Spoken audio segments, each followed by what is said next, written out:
안녕하십니까. 네, 한 주간의 시황을 정리하는 오프더마켓 시간이 돌아왔습니다. 저는 투자전략팀의 황산회 연구원입니다. 네, 저는 기업분석팀 전채원 연구원입니다. 네, 안녕하십니까. 네, 저희가 이제 지난주에 무역 협상이나 이런 큰 이벤트 이후에 이번 주 같은 경우에는 되게 관망세를 보였던 시장이죠. 네, 맞습니다. 큰 주가 변동도 없었고, 하지만 이벤트가 없었던 건 아니었던 것 같아요. 맞아요. 큰 이벤트도 이벤트는 많았지만은 주가는 좀 움직이지 않았던 그런 한 주였던 것 같은데, 저희가 이번 주도 한번 시황을 리뷰를 하면서 이제 향후에 어떤 흐름으로 좀 이어질지 한번 얘기를 나눠보실까요? 네, 좋습니다.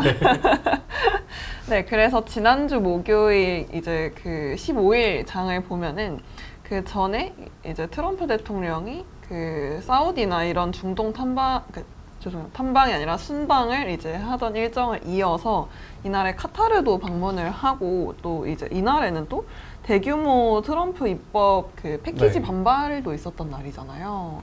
그래서 좀 여러 이슈가 있었던 날인 것 같습니다.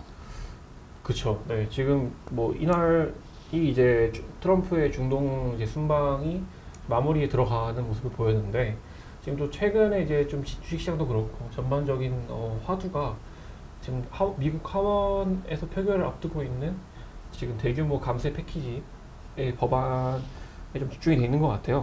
그 이제 트럼프가 이제 One Big Beautiful Bill이라고 해서 이제 거대한 좀 감세랑 그다음에 정부의 지출 삭감 패키지를 통과시키려고 하고 있는데, 이런 부분들이 좀 이제 새롭게 시장에 떠오르는 그런 하루가 아니었나 라고 생각을 합니다. 근데 그 말씀하신 그 입법 패키지 법안 자체가 공화당 내에서도 되게 갈등이 심한 걸로 알고 있거든요.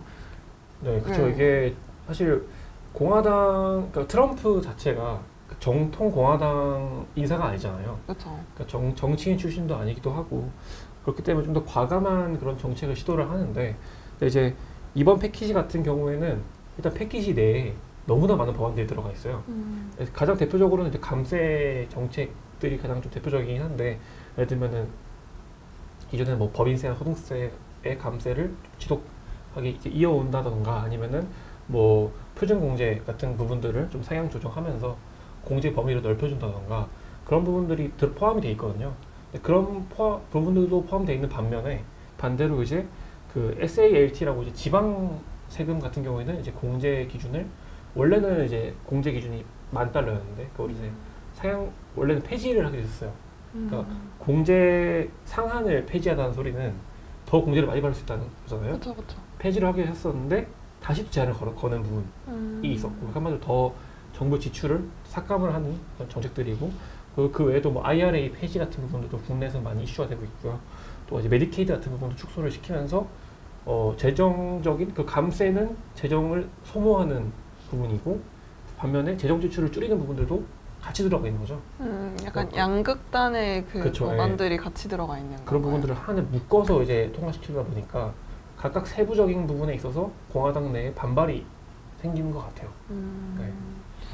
약간 그런 그 여러 법안들이 한꺼번에 있다 보니까 각자의 이제 이해관계가 또 달라서 생기는 갈등인 거로 보면 되는 거네요. 그렇죠. 이게 크게 구분하면은 결국에는 각 지역, 그러니까 그 의원들은 각 지역을 대표하잖아요.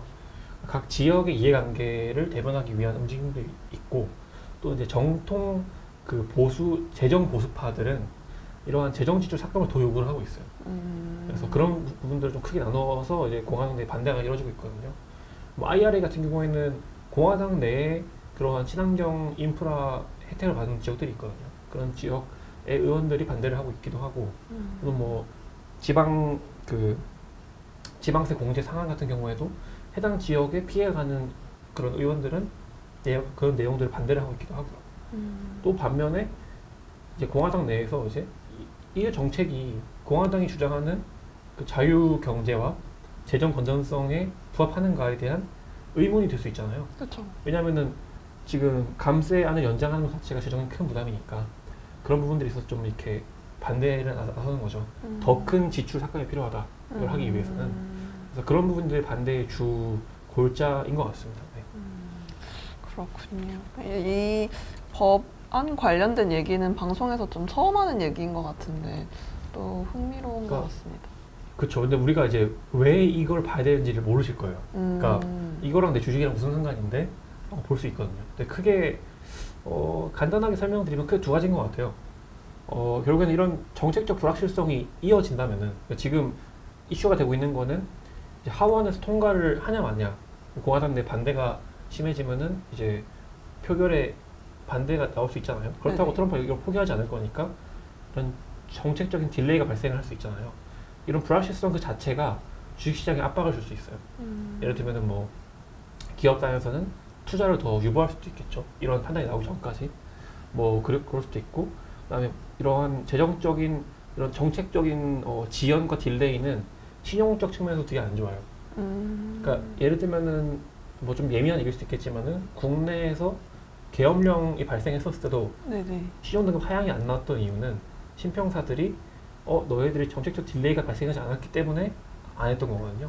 그러니까 여러 이유가 있겠지만은 아직까지는 정책적인 그런 딜레이가 발생하지 않았고 민주적인 절차에 의해서 이거를 회복을 했기 때문에 하향하지 않은 건데, 그렇기 때문에 더욱더 이런 정책적인 불확실성과 딜레이 같은 경우에는 신용평가사들한테는 또 하나의 빌미일 수도 있는 거죠. 그런 것도 있고, 또 이제 아까 말씀드렸다시피 이런 정책이 재정 압박을 주잖아요. 맞습니다. 재정 압박을 주면은 우리 지나치 한 2주 전인가요? 한창 금리가 올라갔을 때도 네네. 이런 부분들이 부각이 되면서 이제 부채 한도나 이런 부분들이 이제 부각됐던 것처럼 금리적인 압박을 줄 수도 있기 때문에 그렇게 생각하면은 주식 시장 관점에서도 좀 주목을 해볼 만한 이슈이지 않나 볼 수 있을 것 같아요. 맞습니다. 어떤 이슈가 있든 이제 확실히 주식시장과 연결을 해서 생각하는 그게 필요한 것 같습니다. 관심을 안 가지는 너무 큰 이슈인 것 같아서 그래서 네. 좀 설명을 좀 길게 드렸습니다. 네, 감사합니다. 네, 그 다음 날에는 이날에는 제가 알기로 경제 지표가 진짜 많이 발표가 됐던 걸로 알고 있는데 뭐 PPI, 소매 판매, 산업 생산 이렇게 나왔잖아요. 그래서 각각 좀 어떤 흐름의 결과를 좀 보였나요? 이날 같은 경우에는 그래도 전반적으로 아직까지는 그런 충격들이 나오진 않았던 것 같아요.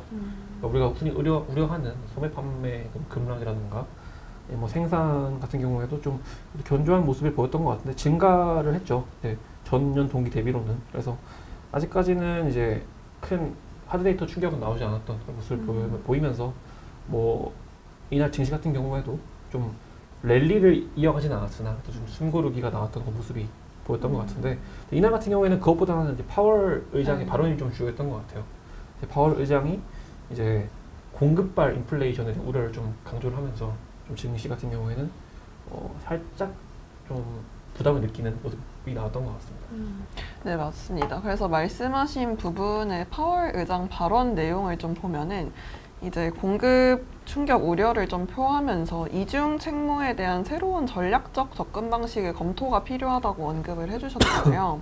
근데 이제 우리가 방송에서 이 부분을 한번 짚고 넘어가면 좋을 것 같아서요. 그 연준이 이중 책무가 있는데 이 이중 책무가 어떤 거고 이 이중 책무를 위해서 어떻게 이제 그 대응을 하는지를 또 한번 설명을 해주시면 좋은 포인트가 될 것 같습니다.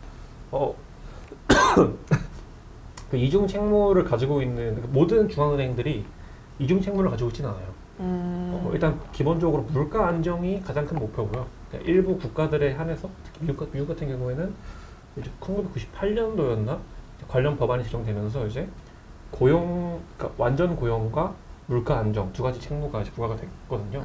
두 가지가 서로 상충돼요. 그러니까 네네. 물가를 안정시키려면 금리를 올려야 되는데 금리를 올리면은 고용이 안 좋아지잖아요. 그러니까 두 가지 상충되는 그런 임무를 부여받은 이후로부터 이제 연준의 고민이 많이 심해졌죠. 그래서 그런 부분들을 좀 고민하다 보니까 이제 연준도 통화정책적으로 맨날 고민을 하고 있는 거고, 이제 특히 이제 시점이 연준이 5년마다 그 향후의 통화정책적인 방향성을 설정을 하거든요. 이런 시점에서 공급발 인플레이션을 언급했다는 점을 좀 우리가 고민할 필요가 있을 것 같아요. 이제 2008년, 그러니까 어찌 보면은 중국이 WTO 가입한 게 2000년대 초반이니까 그때부터 해서 미국 같은 경우에는 이제 인플레 압박을 좀 덜 받았어요. 왜냐면은 중국에서 저가 상품을 들어왔기 때문에 저가 상품에 의한 그 물가 상승률 좀 억제 효과가 있었죠. 하지만 지금 팬데믹 이후로부터 글로벌 공급망이 다시 좀 파편화가 되고 이제 현재는 트럼프의 정책 때문에 이제 중국과의 그런 관세 갈등이 발생을 하고 있잖아요. 네네. 이런 상황 속에서 연준이 그동안에 중국발 이런 디플레를 가지고 와서 물가를 안정화시켰던 그런 구도를 다시 재고할 필요가 있지 않나라고 화두를 던진 거죠. 그리고 이제 이런 부분이 향후 5년 동안의 통화 정책 방향성에 반영이 될 수도 있는 거고 그런 부분들을 좀 주목해야 될 것 같아요. 이게 연준이 뭐 중립금리 자체를 높일 수도 있고, 그러니까 한마디로 우리는 늘 이제 금리가 뭐 2%, 물가가 2% 정도 수준이 뭐 적정한 수준이다 알고 있었지만은 그걸 또 높일 수도 있고 그런 기준점을 그런 부분들이 나왔었기 때문에 특히 공급발 인플레는 잡기가 쉽지 않아요. 왜냐하면은 보통은 수요 측면에서 소비가 발생해서 이제 물가가 올라가고 이렇게 그런 상황 속에서는 성장률이 받쳐주니까 금리를 올려도 충격은 있을 수 있지만 충격을 흡수를 한다고 생각을 하면은 공급발 인플레이션은 그게 아니잖아요. 그렇죠. 그러니까 그 당시 경기 상황이 좋다고 늘 좋은 것도 아닐 거고 특히 지금 같은 경우에는 안 좋은 상황 속에서 관세에 따른 물가 자극이 나왔으니까 더욱더 안 좋은 거죠. 그래서 최근에 연준 위원들도 이런 금리 인하에 대한 그 스탠스를 많이 보류를 하는 그런 부분들이 나오고 있어서 통화정책적 측면에서는 주식시장이 우호적인 상황은 아닌 것 같아요. 좀 입장에선 아쉬운 면이 있는 상황인 거네요. 주식시장에서 그렇게 긍정적인 상황은 아닌 거면. 이게 서운해하시는 것 같은데 아니 일단 뭐 통화정책적 측면에서는 그쵸. 그렇다라고 네. 이거 뭐 금리 내리는 게 좋은 거니까 그렇죠. 저도 주식시장에서는 근데 이제 당장 내릴 환경은 아니다라는 게 이제 현재의 컨센서스인 것 같습니다. 맞습니다. 네, 감사합니다. 아니 상담하는 거였나요? 알겠습니다. 좀 궁금한 걸 여쭤보다 보니까 네, 그 다음 날에 19일에는 좀 세 가지 포인트가 있었던 것 같은데요. 그 미국이랑 EU 협상 기대감이 또 있었고 이날에는 또 미시간대 소비자 심리지수 예비치도 나오기도 했고 그 다음에 이날 또 이제 되게 요즘 다시라고 해야 되나? 최근에 이제 어제 오늘 좀 가장 크게 화두가 되고 있는 무디스 신용등급 강등도 있었고 이 세 가지 포인트가 있었던 것 같은데 좀 더 구체적으로 설명 한번 해주실 수 있으실까요? 이제 신용등급 이제 하향 같은 경우에는 장 끝나고 나왔기 때문에 이날 장 자체에는 영향을 미치지 않았는데 이날 같은 경우에는 이제 미시간 소비자 심리 지수가 어찌 보면은 우리의 그 소프트 데이터 우려를 촉발시켰던 어떤 지표긴 하죠. 뭐 2월 달부터 1월 달부터 이제 부진한 흐름을 보이기 시작해서 지금은 거의 역사적인 그런 역사적으로 낮은 수치를 보이고 있고 또 기대 인플레 같은 경우에는 높은 수치를 보이고 있고 그런 상황인데 근데 이제 이번 수치 같은 경우에는 이제 5월 예비치잖아요. 예비치 같은 경우에는 이제 조사 기간 자체가 4월 22일부터 5월 13일 시황에도 적어놨는데 이기 때문에 미중 무역 협상이나 이런 부분들을 반영을 하진 않고 있어요. 그래서 그런 부분들이 이제 좀 향후에 나올 확정치에 대한 기대감을 좀 불러일으킨 요인이기 때문에 아마 5월 30일에 나오는 거 좀 봐야 될 것 같아요. 그래서 좀 회복이 된다 하면은 그래도 좀 시장에 호재가 될 수 있을 것 같고 그렇게 보면 될 것 같습니다. 저번 방송에서도 언급해 주셨지만 이제 아직까지는 그 관세 영향이 본격적으로 지표들이 반영되기 전께 나오다 보니까 좀 계속 기다리면서 좀 상황을 지켜봐야 되는 순간인 것 같습니다. 아, 그렇죠. 맞습니다. 네, 알겠습니다. 지켜봐야 되고 사실 뭐 제가 오늘 쓴 시황에서도 그 제목에 넣었다시피 상승 재료도 없고 하락 재료도 없는 상태인 것 같아요. 그래서 참 뭐랄까 다들 긴장감 속에서 향후의 방향을 좀 바라보는 상황이고 사실 지금 여기에서 이제 미국 EU 협상 얘기도 나왔었는데 잘 생각해보면 이제 90일 관세 이후에도 이제 얼마 안 남았어요 생각보다. 아, 그러네요. 벌써 이제 해방 날 이후로 한 50일 절반 넘게 지났죠. 90일. 그래서 이런 부분도 좀 점점 시장이 압박이 될 수 있을 요인이니까 은근히 유럽이랑 일본 이런 국가들은 협상이 잘 되지 않고 있어가지고 그래서 그런 부분들을 좀 더 경계할 요인이지 않나라고 볼 수 있을 것 같아요. 네, 알겠습니다. 그래서 아까 그 무디스 신용 강등 이제 언급도 같이 해주셨는데 이제 이 날에 이제 20일, 그 20일의 결과가 나오는 날이었잖아요. 근데 저는 그 신용등급 강등으로 인해서 이제 장이 엄청나게 빠질 거라고 생각했는데 생각보다 영향이 되게 미미하더라고요. 그래서 이렇게 영향이 미미했던 이유는 어떤 게 있었던 건가요? 그러니까 이 발표가 나온 직후에는 이제 전형적인 신용등급 강등에 따른 자산구 움직임이 나왔어요. 주식시장이 떨어지고 뭐 금이나 비트코인이 올라가고 그럼 뭐 채권 같은 경우에도 가격이 떨어지면서 금리가 올라가고 흐름이 나왔었는데 이후에 이제 본 장에 들어서서는 다시 또 주식시장이 올라가는 모습이 나왔던 것 같아요. 근데 이제 이유를 보자면은 가장 좀 다이렉트한 원인은 결국에는 기관부터 해서 정부 기관부터 해서 뭐 은행들 또는 연준 위원들까지 이러한 신용등급 하향이 선반영되어 있는 제로다. 한마디로 후행적인 그런 행위다라고 평가를 했기 때문에 그런 부분들이 좀 시장의 우려를 많이 좀 종식시켰던 것 같고 그 외에도 사실 뭐 주 초반에 있었던 그런 빅테크들의 이벤트도 어찌 보면은 새로운 모멘텀을 불어넣었던 것 같은데 그건 뭐 신용등급이랑 관련이 없으니까는 근데 그런 부분도 무시 못하죠. 사실 뭐 빅테크 기업들은 성장성을 보는 거니까 그렇기도 하고 사실 저는 약간 조금 걱정이 되는 부분이 없잖아 있죠. 왜냐면 이게 말이 후행적인 행위라고 하지만은 그 말인즉슨 있다는 얘기잖아요.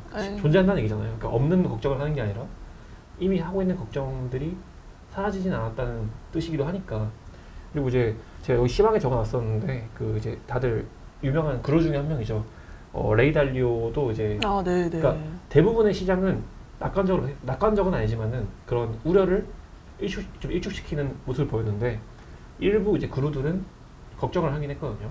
근데 정통파들이 보통 그랬죠.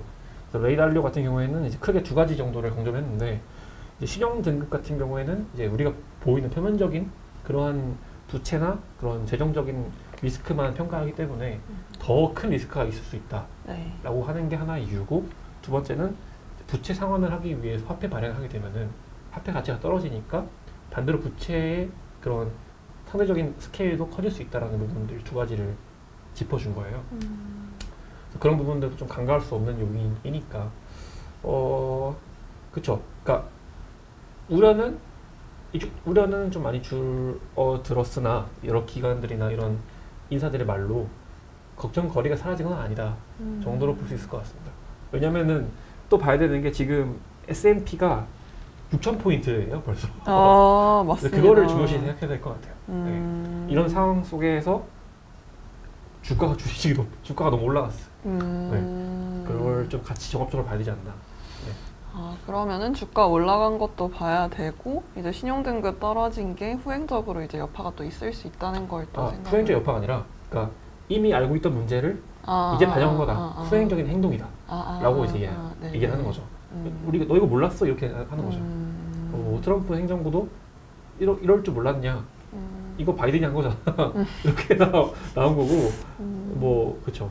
근데 이게 이후에 발생할 만한 부분들에 대해 걱정을 하는 게 아니라 이제 그런 부분들인데, 이 역시도 그 신용 등급에 대한 문제도 주식이랑 연결을 시키자 하면은 왜 문제가 생기냐면은 결국엔 신용 등급이 떨어지면은 보통 이제 이런 거죠. 우리가 불량 채권자한테 더 높은 금리를 매기잖아요. 신용 불량자들이나 아니면 뭐 제2금융권, 3금융권한테 똑같이 신용 등급이 내려가면 대출 금리가 올라가요. 그래서 지금 이제 미국 국가에 대한 신용 등급이 내려가고 이후에 후행적으로 이제 은행들에 대한 신용 등급이 내려가잖아요. 네, 다음 날에 이어서 그렇게 된다면 이제 미국의 기업들 입장에서는 자본 조달의 비용이 올라가니까 그 또한 비용 압박을 받을 수 있죠, 향후에.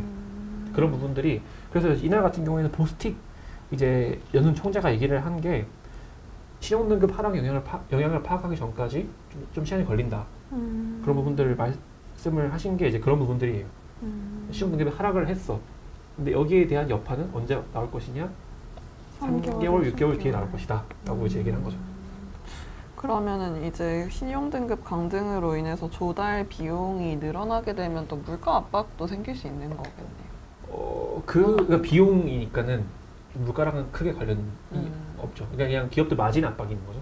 어. 기업 단에서는 이제 물가 같은 경우에는 그쵸 뭐 그런 비용들을 이제 가격이 정가를 시키면 그렇겠지만은 이제 정가를 시킬 수 있는 환경은 아니니까 기업들이 이제 가지고 있겠죠. 그 비용을 부담을 하겠죠. 아, 그러면 전가를 하진 않고 기업 단에서 이제 가지고 있는 부담이 되는 거예요. 그렇죠. 근데 이런 자본 조달 비용은 그런 식으로 해석을 잘 안 하긴 합니다. 뭐 예를 들면은 상품 같은 거에 대한 비용을 이제 정가시키는 거는 원자재 비용이나 이런 부분들을 흔히 언급을 하고 이거는 이제 자본 조달 비용이니까 조금 다른 측면이긴 해요. 근데 뭐 관련이 없는 건 아니지만은 이제 알겠습니다. 그래서 이제 이 다음 날 이제 오늘로 넘어오면은 아까 말씀하셨다시피 이날에는 또 뭔가 특별한 이슈는 딱히 없었던 것 같아요. 그래서 이날 그럼에도 좀 보면은 좋을 만한 포인트가 어떤 게 있을까요? 참 이런 날이 시황 쓰는 사람 입장에서는 좀 힘들어요. 그러실 것 같아요. 저는 오히려 이제 여러 일이 많이 발생을 하면은 오늘은 이거 써야지 하고 아침에 오는데 아무리 봐도 뭔가 쓸 게 없고 뭐 미국의 헤드라인도 뭐 재료가 없어서 뭐 보합권에 마무리됐다 이게 나오면 이제 그때부터 이 빈칸을 어떻게 채우지? 이런 고민이 있는데 이제 저 같은 경우는 이제 이날 쓴 내용들을 보면은 전반적으로 이제 앞서 말씀드렸다시피 이제 파월 의장의 그런 발언에 이어서 연준 위원들의 그런 매파적이죠. 동결을 유지하겠다는 스탠스를 좀 적었고 그 다음에 이제 그런 아까 감세 법안에 대한 그런 최근 동향 같은 것들을 좀 적어봤어요. 뭐 이제 예산위원회는 통과를 했고요. 이번에 법안 패키지가 그리고 21일 날 하원 본 표결을 이제 진행할 예정이긴 한데 아직 뭐 그 상황을 봐야 될 것 같긴 한데 하고 그러니까 공화당 같은 경우에는 이번 표결의 목표 시점을 메모리얼 데이로 잡고 있거든요. 그래서 그때까지 통과를 시키는 거를 하원 통과시키는 걸 목표로 잡고 있어서 그 전까지는 이런 이슈들이 좀 이어질 것 같습니다. 그렇군요. 근데 물론 이제 그 이후에 상원 통과를 해야 돼요. 아, 그러네. 네. 단기가 또 있으니까. 상원도 타이트하죠. 갈 길이 멀긴 합니다. 네. 그래서 이날에는 또 기업단을 한번 또 보면은 제가 이번 그렇죠. 주 월요일인가요? 월마트가 관세 인상에 따른 부담으로 가격 인상을 할 거라고 예고를 했잖아요. 근데 이날 이제 오늘 홈디포의 경우에는 관세에도 가격 인상이 없다라고 이제 언급을 했는데 이제 월마트랑 홈디포가 어떻게 다른 상황이길래 이제 이렇게 다른 판단을 내리는지도 한번 설명을 해주시면 좋을 것 같습니다. 그 월마트랑 홈디포의 기업단의 차이를 먼저 봐야 될 것 같은데 일단 월마트는 우리가 아는 그냥 마트죠. 네. 일단 홈디포는 반대는 아니지. 홈디포는 좀 다른 물품들을 팔긴 하는데 이제 건축 자재부터 해서 인테리어 같은 그런 제품들을 팔아요. 이제 그렇기 때문에 이제 그런 상품들의 공급자가 다르겠죠. 월마트 같은 경우에는 저번에 또 한번 말씀드렸다시피 중국 공급자들의 영향력이 크기 때문에 그런 관세에 따른 비용 정가에 대한 문제가 좀 심한 거고 반면에 이제 홈디포 같은 경우에는 뭐 미국 내에서 조달 가능한 자재들이 많을 것 같아요. 목재 같은 경우도 그렇고 뭐 철을 이용한 그런 건축 자재도 그렇고 특히나 미국은 사실 건축 그 건물의 95%인가가 목재 건물이에요. 그래서 되게 나무를 많이 쓰기 때문에 우리나라는 다 아파트잖아요. 네. 근데 미국은 이제 목재 건물이 많아가지고 나무는 뭐 미국에 많으니까 그래서 특히 그리고 트럼프가 그래서 이런 거를 미리 예상을 해서 그런지 3월쯤에 산림 관련된 명령을 내렸어요. 그러니까 그 내부 수급을 더 늘리는 그러니까 그런 규제를 완화하고 더 목재를 많이 확보할 수 있는 그런 행정명령도 발표했어가지고 뭐 그래서 좀 더 우려가 덜 하지 않았나. 네. 그래서 이런 기업 이슈를 보면은 참 미국이 이제는 진짜 그런 글로벌 공급망을 활용하는 게 아니라 자국 내 자원이 많은 부분들이 좀 우려가 덜한 모습이 나오고 있지 않나라고 보면 그렇게 보고 있습니다. 약간 품목별 차이가 좀 많이 있어가지고 이렇게 많이 갈리게 된 거네요. 미국이 풍부한 자원들이 뭔지 보면은 미국이 지금 왜 이런 정책들을 하는지를 알 수 있죠. 미국은 에너지가 많잖아요. 석유가 많고 가스가 많고 그다음에 드넓은 그런 중부지방에서 나오는 곡물이 많고 그러니까는 이제 에너지랑 곡물을 강매를 하는 거고 다른 기업들한테 그리고 이제 이런 공장들을 데리고 가지고 오는 그런 메리트도 인적 자원보다는 자동화나 에너지 전기를 사용하는 부분들이 많은 거예요. 미국이 많은 자원들이 뭔지 보면은 미국이 왜 이렇게 하는가를 좀 알 수 있지 않을까. 그렇군요. 새로운 포인트였던 것 같습니다. 네, 그래서 이제 이번 주 오프 더 마켓의 이제 리뷰 내용은 여기까지 하는 걸로 하고 이제 지금 이번 주가 좀 관망세를 유지했던 그리고 큰 주가 변동이 없었던 장이었던 것 같은데요. 그래서 이러한 때 어떻게 투자를 하면 좋을지 한 다음 주쯤까지 죄송합니다. 말이 꼬였는데 네, 다음 주까지 어떻게 이제 투자를 하면 좋을지도 한번 설명해 주시면 좋을 것 같습니다. 지금까지 관망세였다고 관망세 전략을 우리가 세우는 거는 맞지 않는 것 같긴 해요. 그러니까 지금까지 관망세였던 이유는 이런 재료 그런 여러 가지 이벤트들을 대기하고 있었던 거고 그리고 다음 방송까지 또 여러 이벤트들이 있죠. 일단은 당장 이제 내일 모레 또 PMI 지표가 나오고 그 다음에 아까 말씀드렸다시피 이런 하원 표결의 데드라인이 메모리얼 데이거든요. 월요일이죠. 그런 이벤트들과 그 다음에 엔비디아 실적 발표가 또 5월 18일날 있고 이벤트들이 산재해 있어요. 다음 주 같은 경우에는. 그래서 조금 더 변동성이 더 심해질 것 같아요. 지금보다는. 근데 이제 우리가 아까 말씀드렸다시피 봐야 될 부분이 지금 주가 레벨이 추가적인 상승을 노릴 수 있는 레벨인가를 좀 고민할 필요가 있어요. 지금 엔비디아 같은 경우에도 지금 133달러면 그렇거든요. 많이 높아졌어요. 그다음에 맞습니다. 물론 엔비디아 주주 분들한테는 죄송스러운 말씀일 수 있지만은 그러니까 지금 이제 시장 증시 상황을 봤을 때 부담스러운 레벨은 맞죠. 그다음에 뭐 S&P 같은 경우에도 6천 벌써 6천을 바라보고 있는데 부담스러운 것 같아요. 부담스러운 상황이고 그래서 당장 상방보다는 하방이 더 강한 상황인 것 같아요. 그래서 이런 상황에서는 뭐 엔비디아가 실적 발표에서 정말 예상치를 뛰어넘는 성장률을 보이는 게 아닌 한 셀온이 나올 확률도 높은 상황이고요. 그리고 이제 뭐 하원 법안 같은 경우에도 감세 법안 같은 경우에도 이 법안 자체의 그런 뭐랄까 해석의 여지에 따라서 호재냐 악재냐를 볼 수 있잖아요. 그렇죠. 그러면은 현재 주가 레벨을 생각을 한다면은 악재 이걸 통과하는 것도 악재로 해석될 수도 있고요. 왜냐하면 재정 압박이 심해지니까. 그렇죠. 근데 반대로 증시가 이제 레벨이 낮은 상황이면은 이게 통과되면은 정책적 안정성을 확보했다 해석될 수 있는 거죠. 그러니까 늘 현재 주가 레벨이 어느 정도인가를 보면 좋을 것 같아요.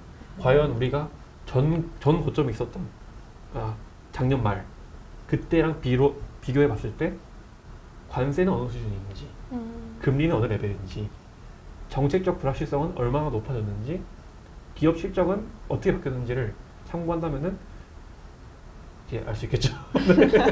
그래서 저번 6,000포인트 기록했었을 때랑 지금이랑 잘 비교를 하시면은 지금이 과연 추가적으로 랠리를 볼 수 있을 것인가 아니면은 지금은 잠깐 쉬어갈 때인가를 확인할 수 있지 않을까.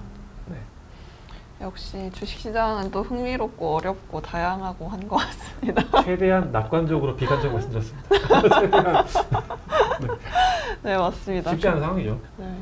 그래서 연구원님께서 말씀하신 이제 포인트들이 다음 주에 진짜 일어나는지 이제 확인해보기 위해 저희는 또 다음 주에 찾아뵙도록 하겠습니다. 지금까지 본격 시황 토크쇼 오프 더 마켓이었습니다. 감사합니다. 감사합니다.